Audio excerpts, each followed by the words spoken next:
irmãos, graças e paz. Sempre uma alegria estar na casa do nosso Deus, uma louvor para dizer o nome do nosso Senhor. Eu convido os irmãos a relaxar suas frontes, para dar uma motivação silenciosa, se voltando na presença do Senhor, possamos estar presentes em espírito e de verdade.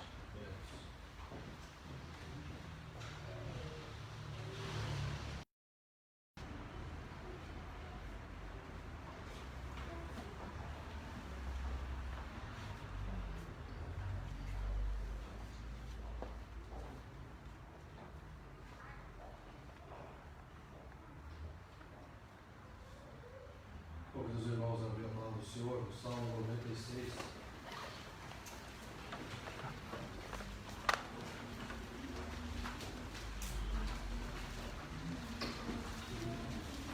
Salmo de número 96.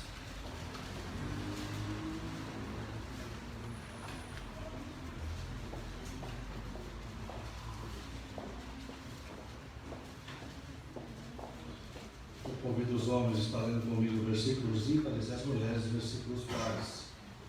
Diz assim a palavra do Senhor: Cantai ao Senhor, cante de louvor. Cantai ao Senhor todas as terras. Cantai ao Senhor, bendizei o seu nome, proclamai a sua salvação, dia após dia. Anunciai entre as nações a sua glória, entre todos os povos as suas maravilhas. Porque grande é o Senhor e muito digno de ser louvado, temível mais que todos os deuses. Porque todos os deuses dos povos não passam de ídolos, o Senhor, porém, fez os céus. Glória e majestade estão diante dele, força e formosura no seu santuário. Tributai ao Senhor, ó família dos povos, tributai ao Senhor glória e força. Tributai ao Senhor a glória devida ao seu nome. Trazei oferendas e lembrai os seus atos. Adorai o Senhor na beleza da sua santidade, tremei diante dele todas as terras. Dizei entre as nações, reina o Senhor. Ele firmou o mundo para que não se abale e julga os povos com equidade.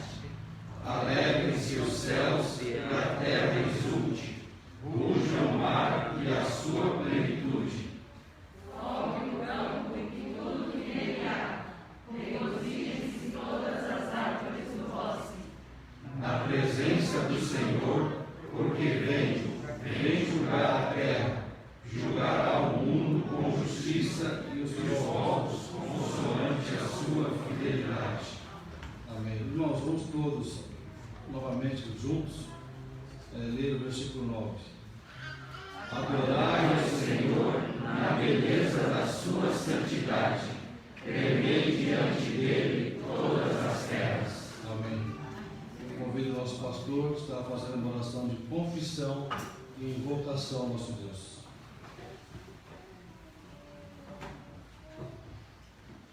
Ó Pai Santo, nós na presença do Senhor pedimos perdão pelos nossos pecados, antes que o Senhor venha julgar a terra, o mundo, os povos.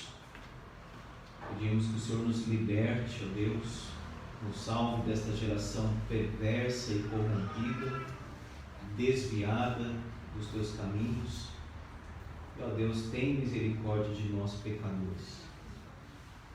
Primeiro, Pai, dá-nos consciência do nosso pecado. Permita-nos ver, ó Pai, onde temos falhado contra o Senhor, contra o próximo. Que o Senhor nos ajude, ó Pai, a enxergarmos com clareza aquilo que está fora de lugar e de ordem na nossa vida. E que o Senhor mesmo sonde os nossos corações, veja se há em nós algum caminho mau e nos guie, nos endireite pelo caminho eterno. Perdoa, Senhor, Deus Santo e Todo-Poderoso, os nossos pecados pela obra de Cristo, mediante a cruz do nosso Salvador, que levou sobre si o peso, a culpa e a condenação. Que o Senhor tenha misericórdia do teu povo e assim nos perdoe, em nome de Jesus. Amém. Amém. Convido os irmãos à pessoalidade do hino 223. Hino 223.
Convido mais uma vez os irmãos a abrir a palavra do Senhor agora em Lucas. Lucas capítulo 17. Vamos ler do 20 ao 37. Vou pedir para que a Sabrina faça essa leitura. Lucas 17, de 20 a 37.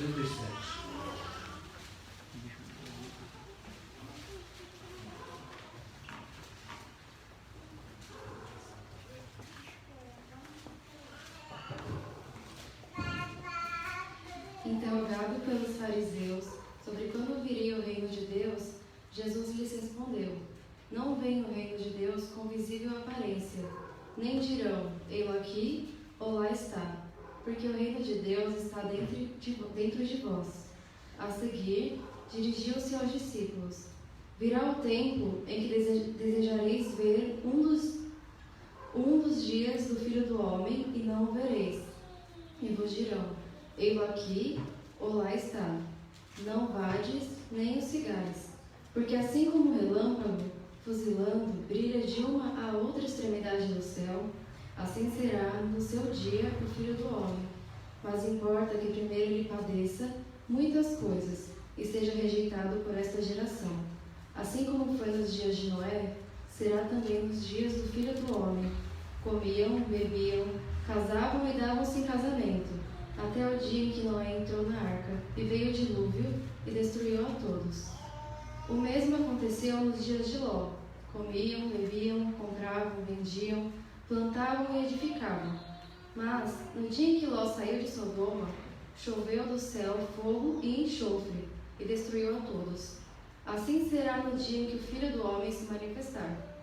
Naquele dia, quem estiver no eirado e tiver os seus bens em casa, não desça para tirá-los. E de igual modo, quem estiver no campo, não volte para trás. Lembrai-vos da mulher de Ló. Quem quiser preservar a sua vida, perdê-la-á. A quem a perder, de fato a salvará. Digo-vos que, naquela noite, 2 estarão numa cama, um será tomado, e o outro, e deixado o outro. 2 mulheres estarão juntas moendo, uma será tomada e deixada a outra. 2 estarão no campo, um será tomado e o outro deixado. Então lhe perguntaram: Onde será isso, Senhor? Respondeu-lhes: Onde estiver o corpo, aí se ajuntarão também os abutres. Nós vamos louvar nosso Deus mais uma vez com o hino 289. 289.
e louvor ao nosso Deus.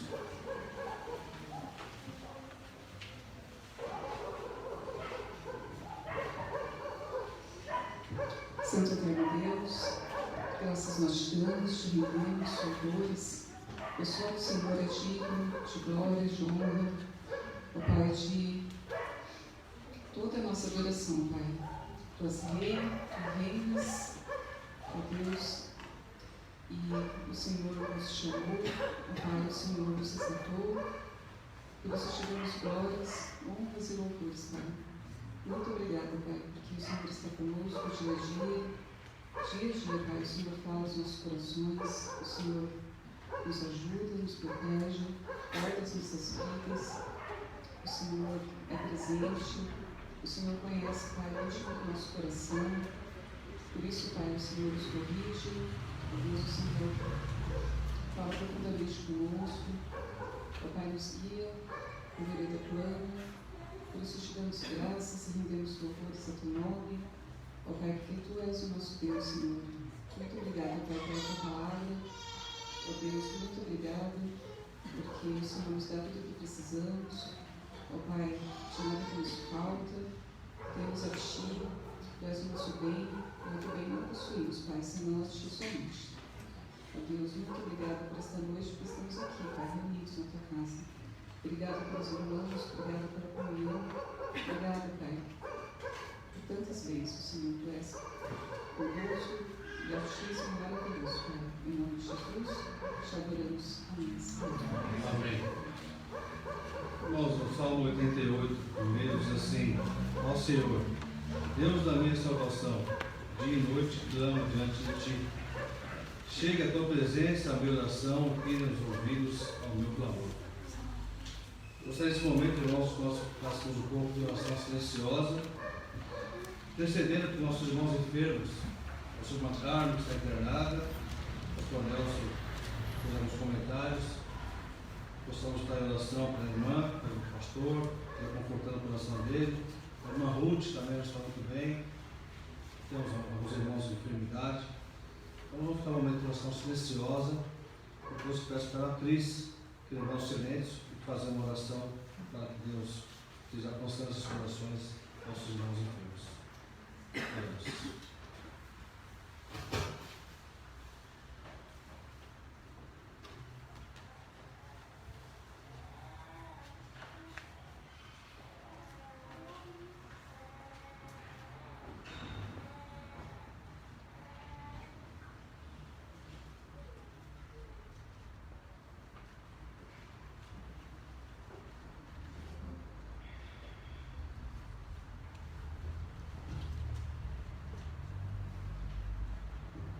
Senhor nosso Deus, Pai de amor, obrigada, Pai, por este dia, por esta noite que estamos na tua casa, casa do Senhor, casa de adoração, Pai.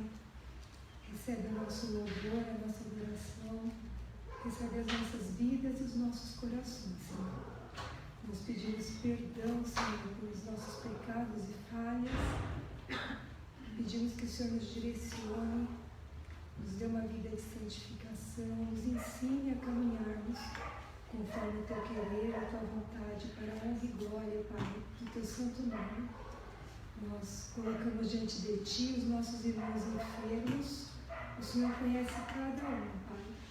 Temos irmãos sofrendo, irmãos que já estão se preparando para ter um encontro com o Senhor, este momento glorioso, que sabemos que todos nós passaremos por isto. Que o Senhor fortaleça estes irmãos, Senhor, e aqueles que estão em tratamento, que o Senhor esteja confortando, dando a cura. O Senhor é o médico dos médicos, Pai. Conforte cada um, e que a enfermidade seja sempre para que os nossos irmãos se acheguem mais e mais a Ti, confiando que o Senhor fará tudo o que for bom para a vida deles. Entregamos a Ti em especial, Pai, as nossas irmãs Ruth e Carmen, que o Senhor visite neste momento, que o Senhor fortaleça, guie e dê forças às famílias, para que todos possam, Pai, confiar e sentir, Pai, o consolo do Teu Santo Espírito nos dias maus, Senhor. Muito obrigada por tudo, Nos perdoe, nos guie, nos livre de toda enfermidade, se for do teu querer, Senhor. Nos dê saúde para as nossas crianças, jovens, adolescentes, para que possamos viver glorificando e pregando o teu santo evangelho. Em nome de Jesus que oramos. Amém, Senhor. Amém. Nesse momento, vamos passar a palavra ao nosso pastor, que dará para os cursos. Deus abençoe.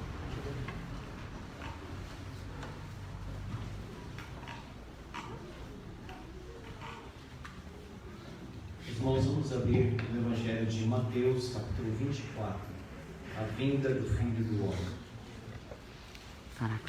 Mateus, capítulo 24, versículo 32 a 44.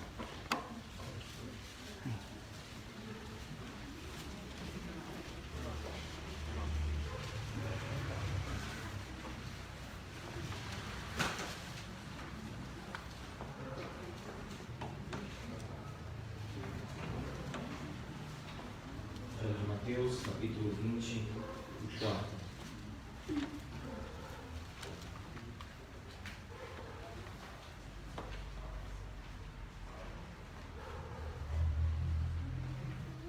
Versículo 32, assim diz a palavra de Deus.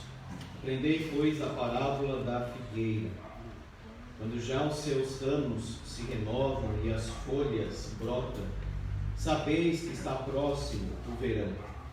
Assim também vós, quando virdes todas estas coisas, sabei que está próximo às portas.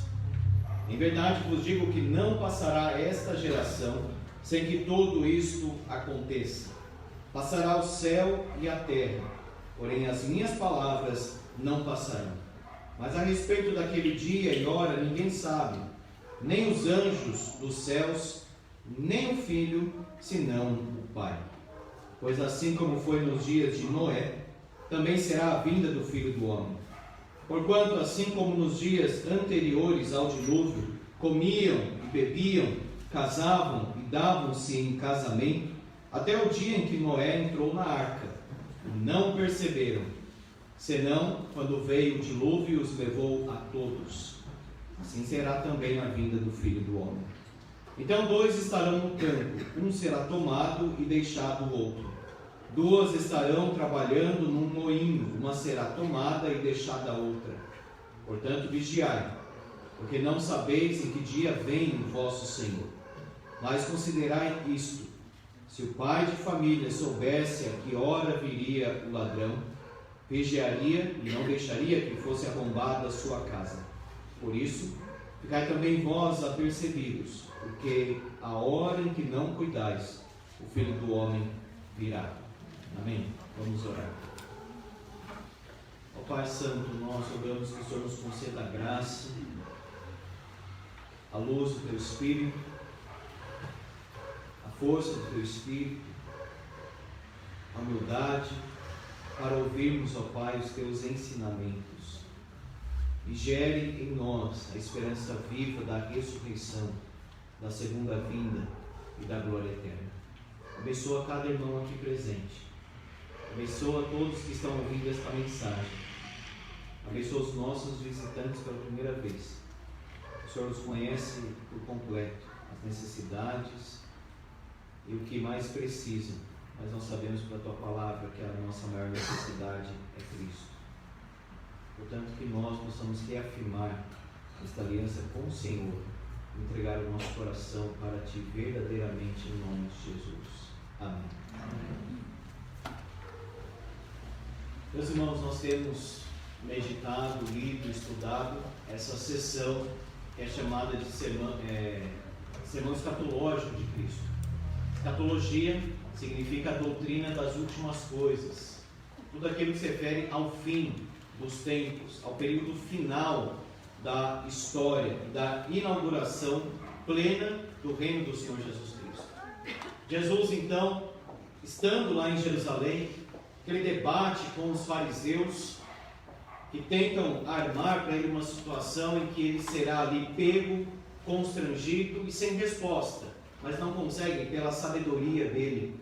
E agora o Senhor Jesus coloca no coração dos discípulos a perspectiva correta da piedade, Eles estavam impressionados com o templo, com as pedras, com as construções, com a vida religiosa de Jerusalém. E Jesus queria dizer para eles não ficarem impressionados com nada daquilo, e sim que se preocupasse com a vida religiosa verdadeira e não hipócrita e falsa, como era dos escribas e fariseus. Agora Jesus fala de uma perspectiva dupla, tanto da destruição de Jerusalém e o templo, quanto ao mesmo tempo da sua segunda vinda, como nós vimos na última mensagem. Ele começa a falar da sua segunda vinda no versículo 29 a 31.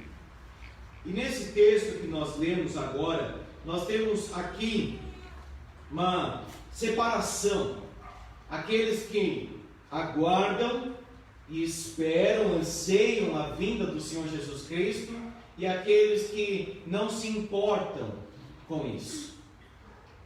Vejamos então o primeiro grupo, qual trata o texto: a vinda do Filho do Homem é esperada pelos fiéis. Diante dos sinais, veja, aprendei a parábola da figueira. A figueira ela secava muito, ficava sem folhas. Então quando começavam já as primeiras folhas, quando a árvore começava a ganhar aquela vida, era certo que o verão estava se aproximando. Por isso Jesus escolheu justamente a figueira.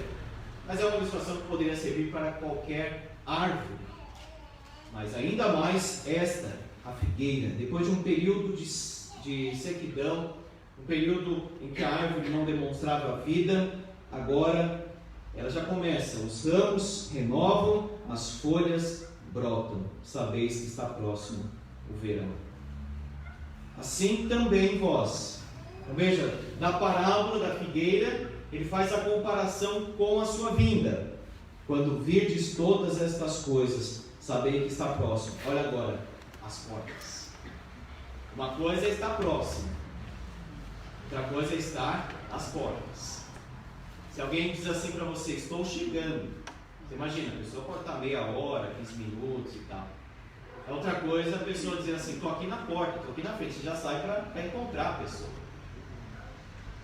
As portas, então, já se refere àquele momento muito próximo da vida do Senhor Jesus. Ele está muito perto de retornar.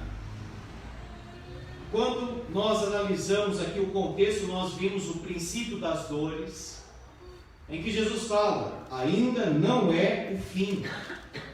Terremoto, guerra, sempre existiu. Nos períodos tivemos mais, outros menos.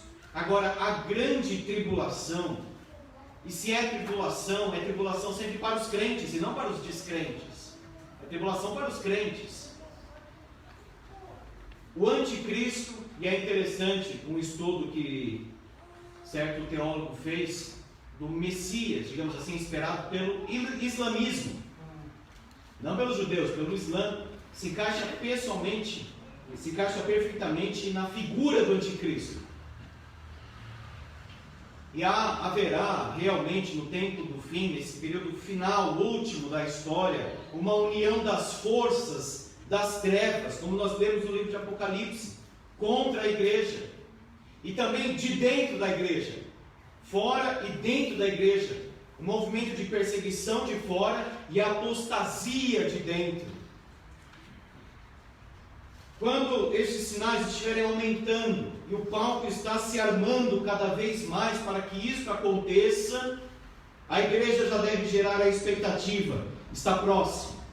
Como aqueles primeiros ramos, folhas da figueira, a pessoa já pensava: o verão está próximo. Da mesma forma, estes sinais, leia a Bíblia para conhecê-los, deve gerar a expectativa: o Senhor está na porta, segurando a maçaneta já para entrar. E Jesus diz: em verdade vos digo, versículo 34, que não passará esta geração sem que tudo isso aconteça.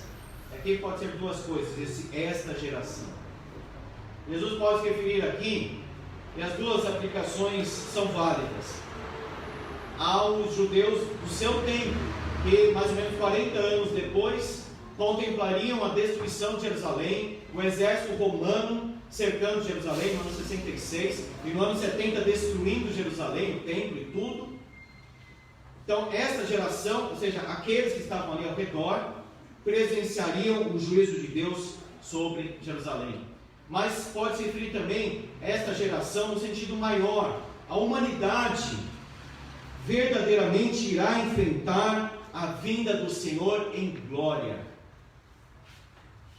É uma verdade, é algo certo. Versículo 34: em verdade vos digo. É mais certo do que o céu e a terra.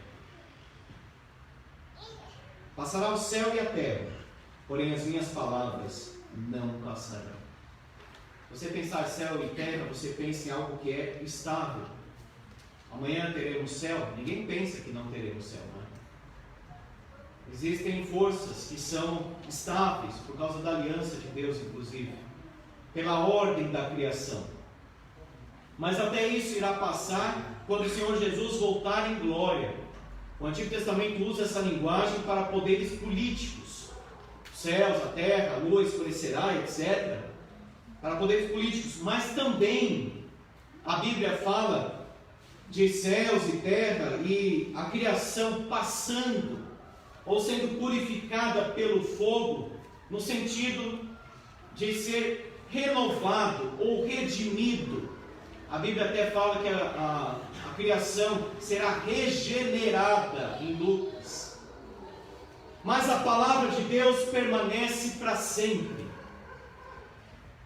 A palavra de Deus é mais segura do que tudo que você possa pensar nessa vida. Os céus e a terra passarão, tudo passará, tudo deixará de existir, mas a palavra do Senhor permanece eternamente, diz o salmista. Aqui você vai encontrar o que é seguro, o que é eterno. Aqui você encontra a vida, aqui você encontra algo que não passará. Você tem pensado na vinda do Senhor Jesus Cristo? Você pensou nisso essa semana? Você está apegado à palavra de Deus? Você está preparado para a vinda do Senhor Jesus Cristo? Aí começa o segundo grupo. O português, claro, não está nem aí para a vinda do Senhor Jesus Cristo. Não se importa com nada. Não faz a menor diferença. A verdade é a realidade que Jesus voltará. O dia e a hora ninguém sabe. Nem os anjos dos céus, nem o Filho, senão o Pai. Algumas pessoas têm dificuldade com isso. Mas é fato, meus irmãos, que Jesus, quando Ele veio aqui a este mundo, nos dias da sua humilhação, Ele conhecia todas as coisas, na medida em que o Pai permitia que Ele conhecesse todas as coisas. Nos dias da sua humilhação, mas agora, ressurreto, assunto aos céus, glorificado, é claro que Ele sabe o dia e a hora. Mas Ele foi um bebê que aprendeu a falar. Ele foi uma criança, um estágio infantil, de fato. Ele não está aqui encenando ou falando uma coisa que na verdade não é.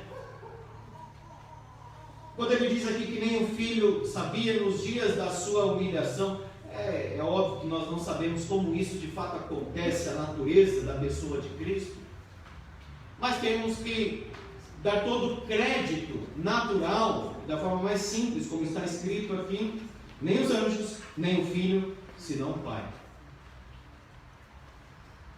Isso significa, meus irmãos, que ninguém pode dizer quando Jesus voltará.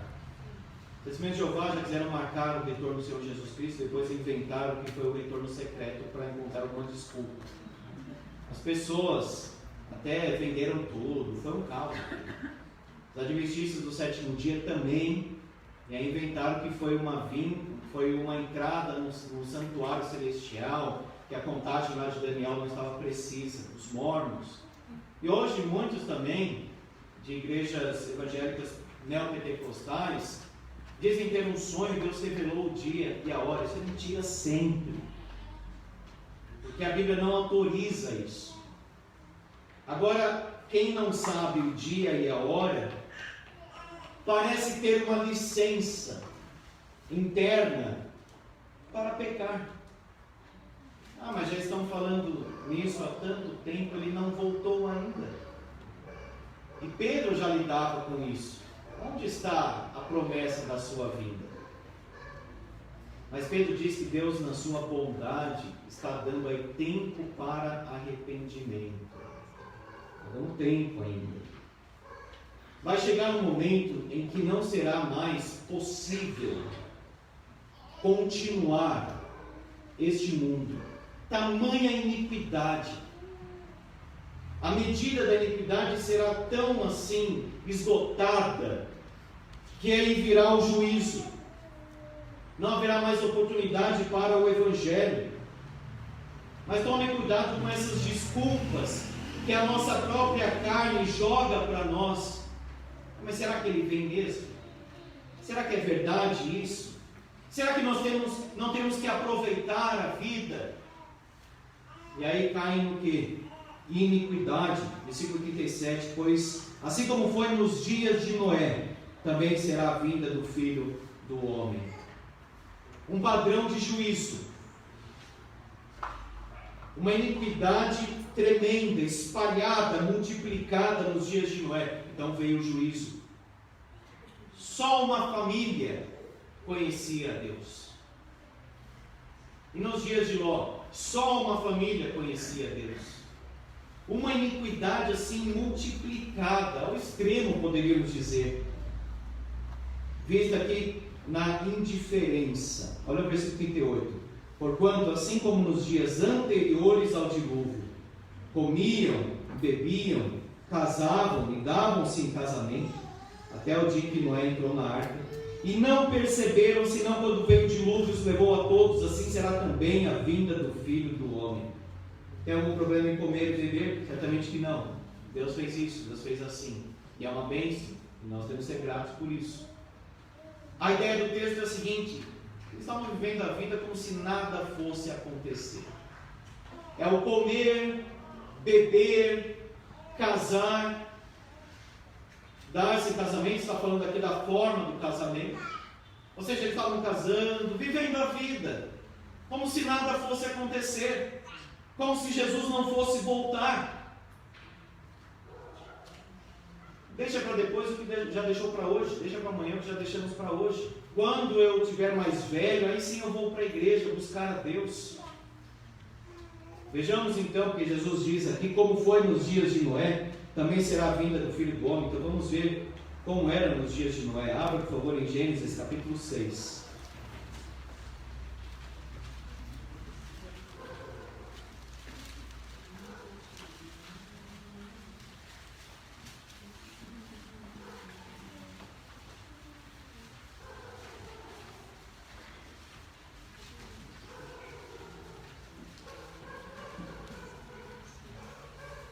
Portanto, Jesus fala sobre essa vida normal, indiferente e desapercebida. Gênesis capítulo 6. Versículo 1. Como se foram multiplicando os homens na terra, eles nasceram filhas, vendo os filhos de Deus, que as filhas dos homens eram formosas, tomaram para si mulheres, as que entre todas mais lhes agradaram. Bom, os filhos de Deus aqui é a descendência de Sem, aqueles que eram justos, aqueles que invocavam a Deus. Tem uma linha que diz que eram os demônios, mas isso é muito estranho e não há um respaldo bíblico para defendermos isso. O que o texto diz, no máximo nós poderíamos dizer, pessoas endemoniadas, debaixo de uma ação de Satanás, isso sim. Mas o texto está afirmando sobre o casamento misto. Balaão, Baraque não conseguiram amaldiçoar Israel. O que eles fizeram então? Misturaram o povo de Deus com casamentos mistos. Ou seja, o povo da aliança com o povo fora da aliança. Crente casando com descrente. O que isso gera? O que isso pode acontecer?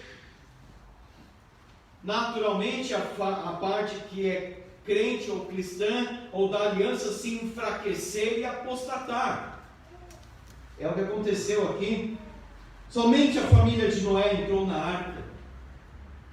Por isso nós temos dito, enfatizado e voltado sempre nesse assunto. E nós temos que orar para os nossos filhos. Nós estamos muitas vezes desejando, idealizando coisas que não são do interesse prioritário de Deus. Casar com alguém rico, com alguém bonito, de uma família boa, etc. O interesse prioritário de Deus, de acordo com Deuteronômio, livro de Reis, que traz o péssimo exemplo de Salomão, é o seguinte: casar com alguém que seja da família da aliança. Mas hoje, muitas vezes, no aconselhamento nós falamos isso, e sabe o que a pessoa faz? Não dá ouvidos. Não está nem aí. É exatamente isso que Jesus está falando. Comiam, bebiam, casavam, com quem não importa, vamos casar. Sejamos felizes. A gente se ama. Os filhos de Deus com as filhas dos homens. Acontece sim, depois do casal, depois de muita oração da mulher ou do marido, aquele que não está na igreja vem para a igreja, louvado seja Deus por isso. Mas a orientação que nós devemos dar para os jovens, adolescentes, é a seguinte: casamento só com quem é da aliança, com gente da igreja. E é pecado, sim, esse chamado casamento misto. E tem desencaminhado muita gente. Filhos de Deus com as filhas dos homens. Eram formosas, as que entre todas mais lhes agradaram. Olha aí a carnalidade. Casamento misto, portanto, é pecado de acordo com a palavra de Deus. Eu não faço casamento misto por causa disso. Não consigo pedir a bênção sobre aquilo que Deus não quer abençoar. Casou, conheceu o Evangelho depois, vamos orar, vamos interceder. Veio para a igreja, louvado seja Deus, Deus teve misericórdia. Mas a orientação que nós devemos dar para os jovens, para os nossos filhos, é esta. A Bíblia ordena desta forma. Mas às vezes as pessoas falam o seguinte: ainda que eu me case com ele, eu vou permanecer firme com Deus. Leia a Bíblia para ver se é isso que Deus diz que acontece. A Bíblia diz que as mulheres estrangeiras desviariam o coração. E foi isso que Salomão, com toda a sua sabedoria, fez. Construiu templos de ídolos e adorou estes ídolos. Casamento misto. Segundo, carnalidade. Olha o versículo 3 aí de Gênesis 6. Então disse o Senhor: o Espírito não agirá para sempre no homem, pois este é carnal. Seus dias serão 120 anos. Ou seja, o homem é caracterizado aqui não como espiritual, voltado para Deus, mas para a carne. Quer casar pelo que o olho vê. É caracterizado não por andar no espírito, mas andar segundo a carne, ou seja, segundo as paixões pecaminosas do coração. Carnalidade, ou seja, prostituição, ira, lascívia, paixões, desejos baixos, contrários a Deus, vícios, e etc, e etc. O que o mundo exalta e Deus abomina. Observe que o que está sendo pintado aqui diante dos nossos olhos é exatamente o que nós temos visto na nossa geração. Quando Deus olha para o mundo e diz: as pessoas são carnais e não espirituais. O homem busca o que ele quer, não o que eu quero. O que as pessoas têm exaltado é o que eu abomino. Uma geração egoísta, são gigantes, tem um nome aqui renomado. Eles não vivem pensando em Deus, voltados para Deus. Eles não pensam, o que será que Deus quer da minha vida? Eles não estão nem aí. É comer, beber, casar, e se quiser divorciar, divórcio, vamos tentar ser feliz, é o que as pessoas falam. É a busca desenfreada por entretenimento pecaminoso, por prazer, por excessos. Veja aqui que Deus diz no versículo 5: viu o Senhor que a maldade do homem se havia multiplicado na terra, e que era continuamente mal todo o desígnio do seu coração. Uma carnalidade egoísta, multiplicada e contínua.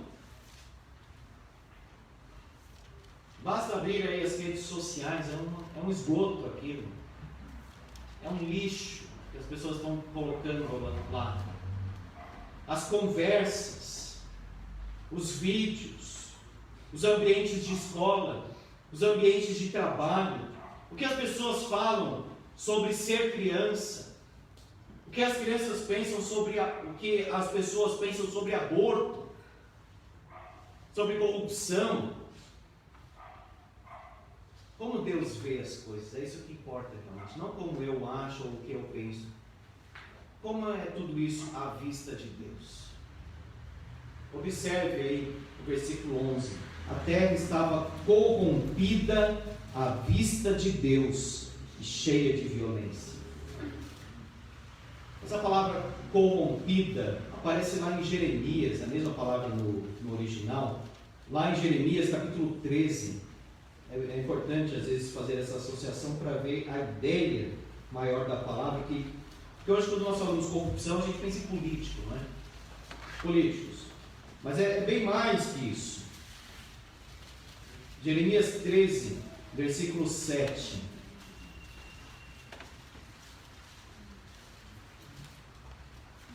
Versículos 6 e 7 para entendermos o contexto. Passados muitos dias, disse-me o Senhor, disse para Jeremias: dispõe-te, vai ao Eufrates, e toma o cinto que te ordenei escondesses ali. Ele havia escondido um cinto ali na fissura de uma rocha. Fui ao Eufrates, cavei e tomei o cinto do lugar onde o escondera. Eis que o cinto se tinha apodrecido e para nada prestava. A palavra apodrecido aí do original é a mesma para corrompido, lá em Gênesis 6. Também a palavra aparece em 18, Jeremias capítulo 18, versículo 4.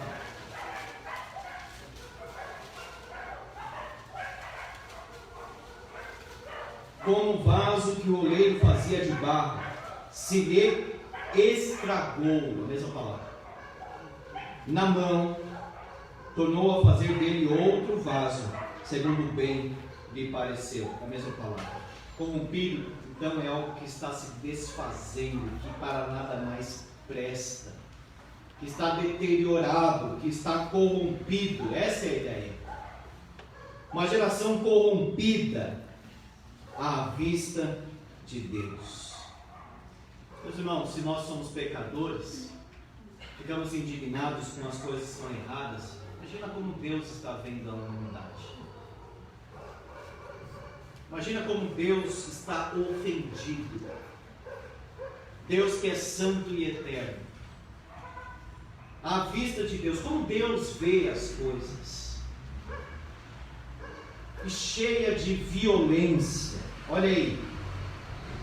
A maldade multiplicada, o mau desígnio do coração contínuo, e a terra cheia, encharcada, inundada de violência. Meus irmãos, só Noé achou graça diante do Senhor. Por isso que nós não temos que ter aí um desejo e uma fixação por igreja grande, igreja maior, igreja que cresce, tem não sei quantos membros. Porque a igreja aqui de Gênesis 6 era uma família de 8 pessoas. 8 pessoas foram salvas e entraram no arca. No tempo do fim, então, vai ser um remanescente minúsculo, digamos assim. Quase nada, um topo. Mas esteja dentro da arca e não fora. A arca é símbolo de salvação, ou seja, a arca é Cristo. Quem está nele, quem entregou a vida para o Senhor Jesus, será salvo.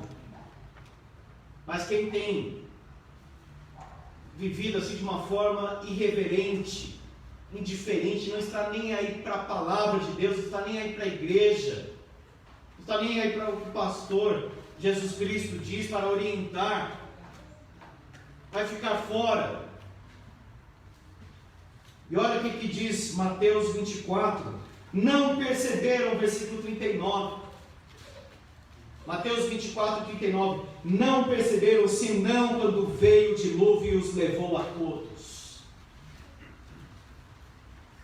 Comer, beber, casar, dar-se em casamento, não se refere propriamente a divórcio aqui, porque Jesus fala na ressurreição, nem casam, nem se dão em casamento, versículo 30 de Mateus 22. Mas essa vida é indiferente, não pense em Deus. Não o perceberam.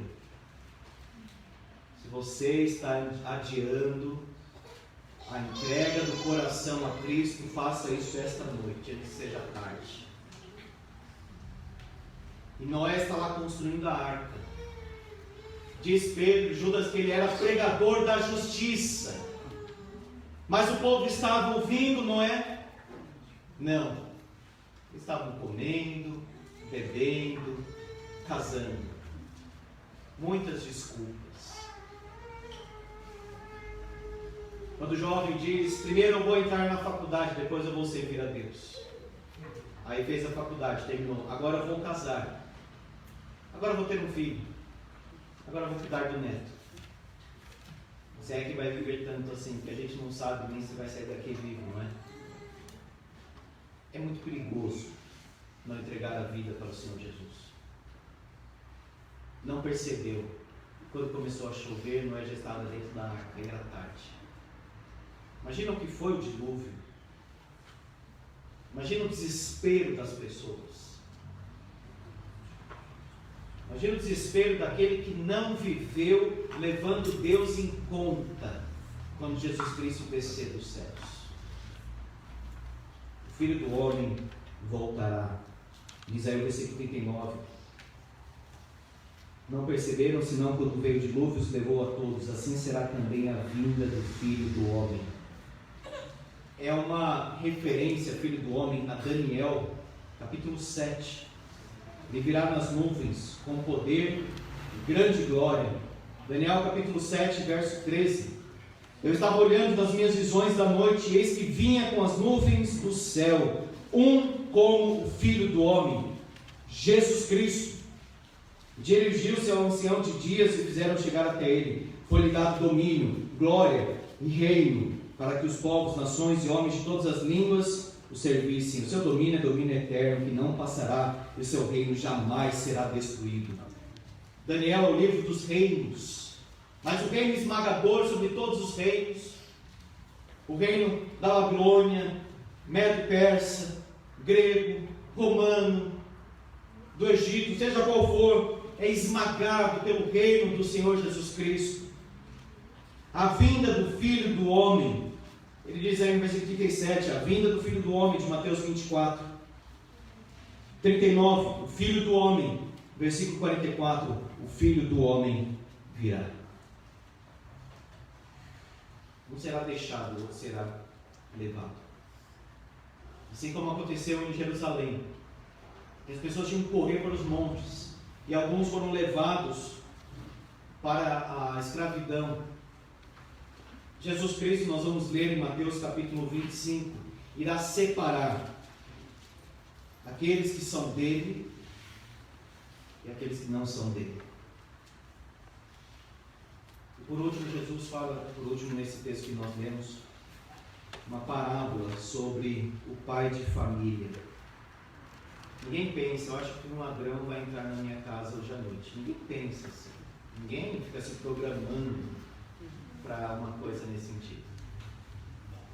Da mesma forma como nós não estamos vigiando ou pensando sobre isso, as pessoas vão viver sem pensar na vinda do Senhor Jesus Cristo. Virá como ladrão. Mas que comparação é essa? Algumas comparações, elas devem focar em apenas um ponto.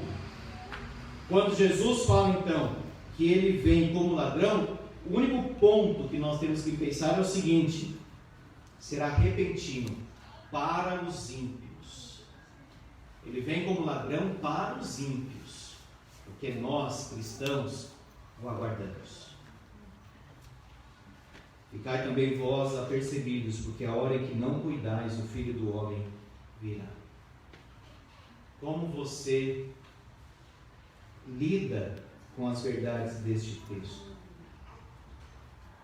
Você vive na expectativa da vinda do Senhor Jesus ou com indiferença? Para encerrar, vamos abrir em Lucas capítulo 21.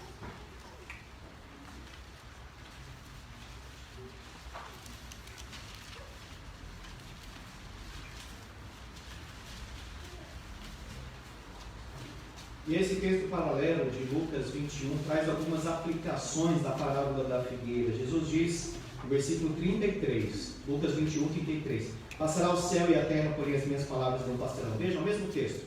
Mas nós temos algumas aplicações, no versículo 34 em diante. Acautelai-vos por vós mesmos. Jesus está dizendo, estou pregando para você. Não pense no outro, não pense no país, no mundo.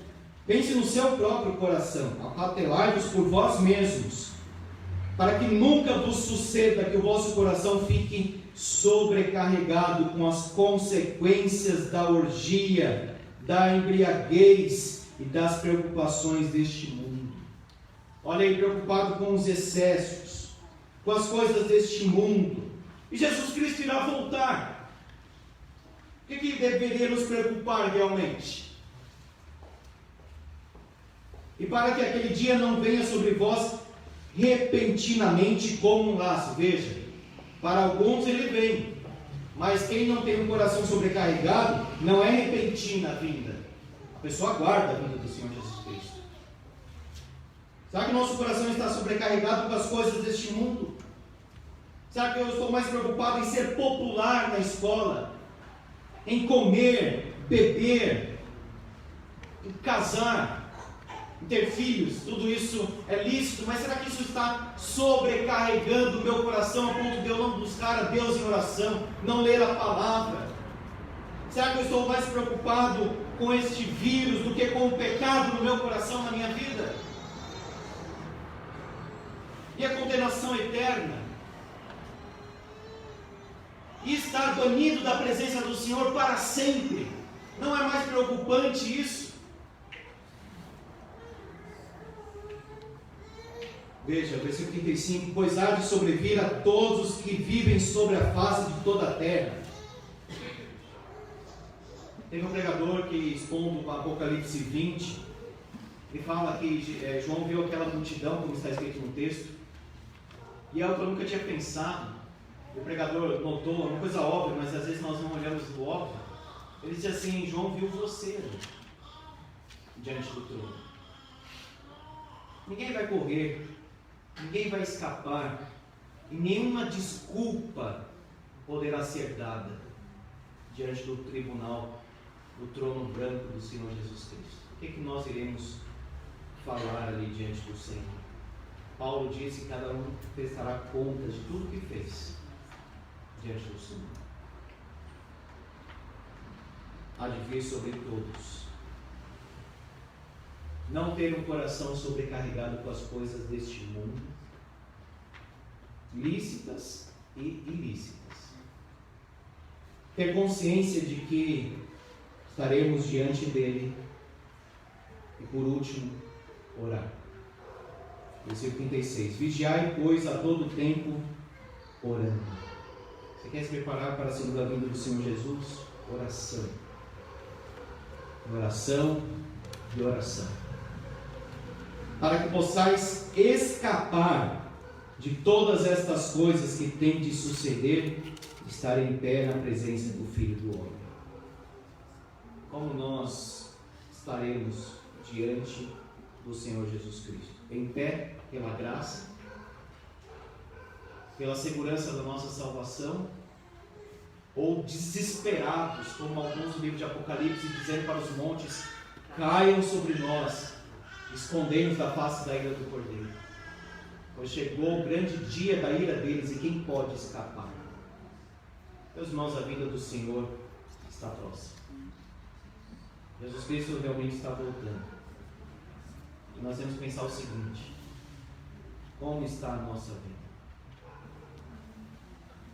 Estaremos em pé na presença do Filho do Homem? Somos salvos? Somos cristãos verdadeiros?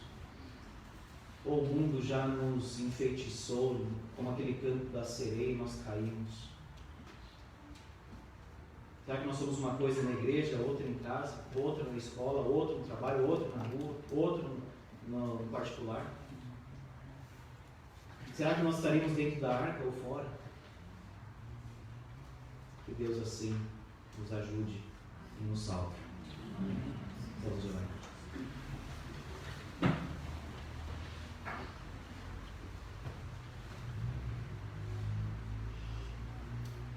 Te louvamos, Pai, porque para nós, salvos em Cristo Jesus, essa é uma mensagem de esperança, de glória, de expectativa, de certeza. Deus, quando o teu povo for rejeitado por este mundo, que enfrente essa situação com naturalidade. E Jesus Cristo mesmo disse para não estranhar se o mundo nos odeia. Mas, Senhor, purifica a igreja. Purifica os teus filhos. Nós já temos, Pai, estas primeiras gotas do dilúvio caindo sobre nós. Jesus Cristo, de fato, está às portas. E exatamente como Jesus Cristo disse, muitos estão aí comendo, bebendo, casando, distantes e alienados do Senhor. Ó Deus, tem misericórdia dessas vidas. Que essa urgência de evangelizar nos tome. Que nós possamos levar essa palavra da salvação. Ó Deus, sustenta a tua igreja em santidade. Sustenta, Senhor, os teus filhos, para que sejam como Noé, um pregador da justiça. Que nós não fiquemos sobrecarregados com as coisas deste mundo. Possamos vigiar, Senhor, e orar, para que estejamos em pé, seguros pela salvação da graça, na presença do Filho do Homem. Deus, se ainda alguém aqui não entregou o coração para Cristo, não empurre para amanhã. Não porque tem medo da condenação, mas porque é infinitamente melhor estar com o Senhor.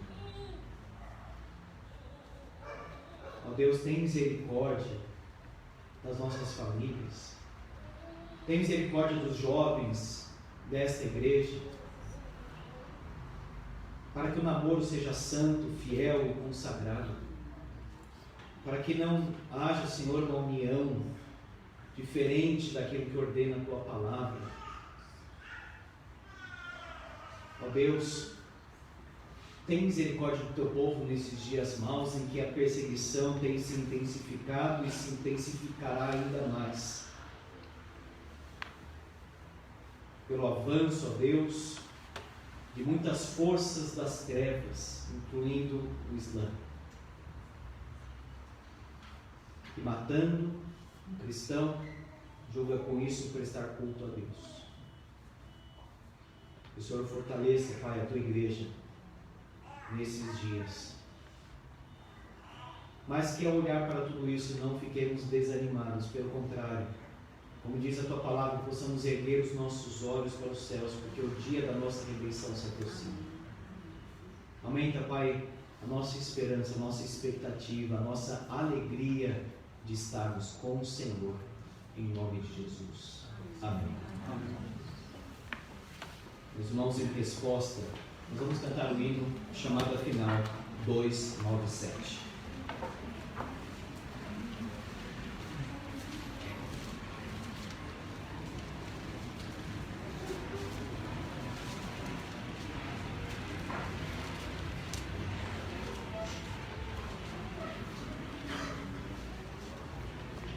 Você possa afirmar com fé, quando chegar o dia da vitória de Cristo, pela graça de Jesus, eu lá estarei.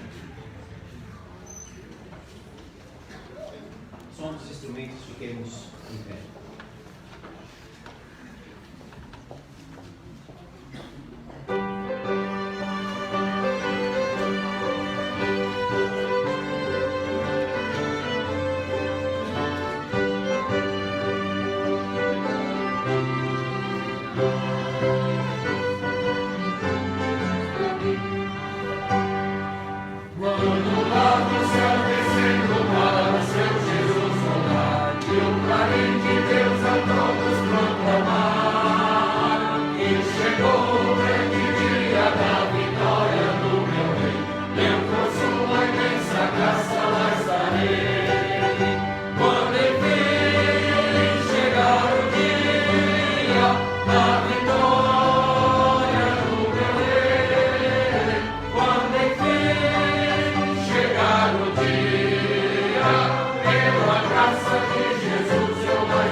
Pelos méritos do teu Filho amado, Senhor Jesus Cristo, nós estamos, ó Deus, finalizando mais um culto solene de adoração e louvor ao teu santo nome.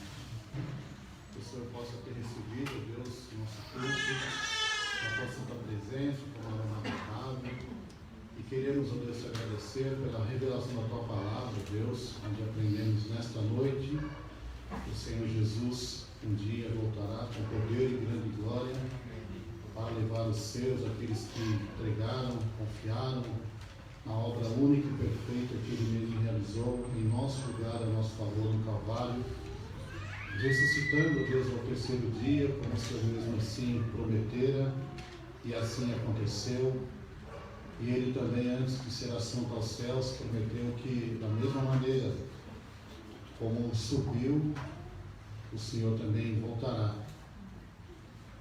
Fisicamente, pessoalmente, Deus, levando os seus e trazendo juízo sobre este mundo ímpio que não quer saber do Senhor.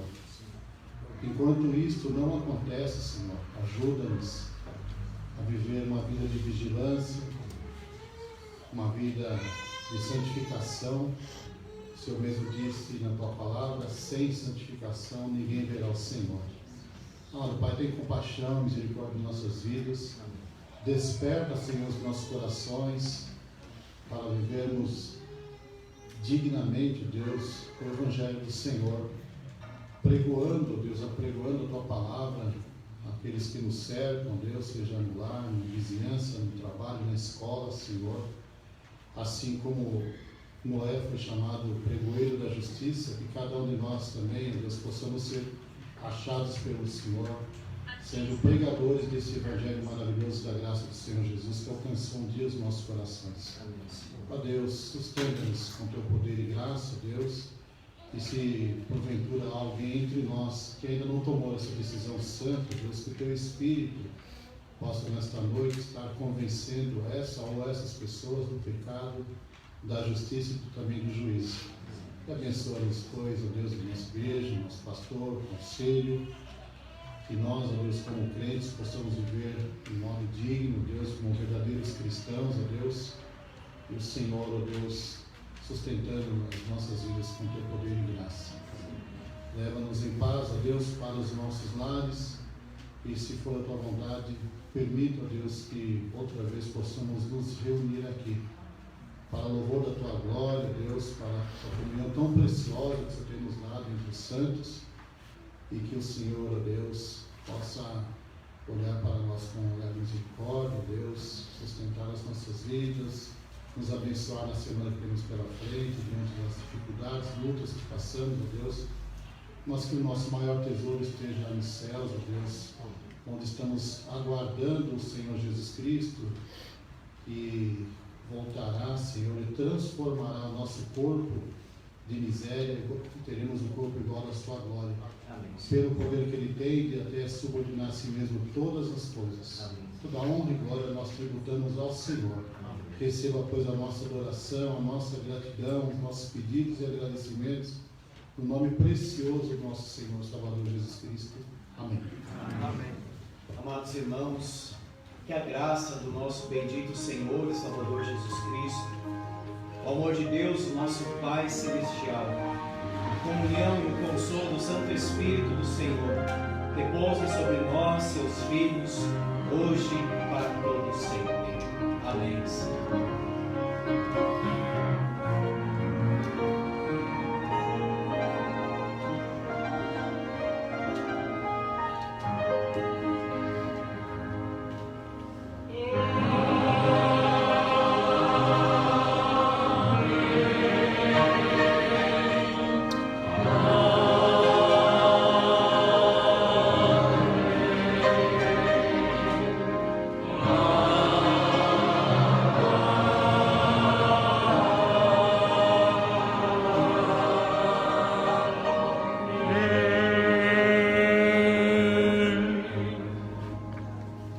Pode sentar.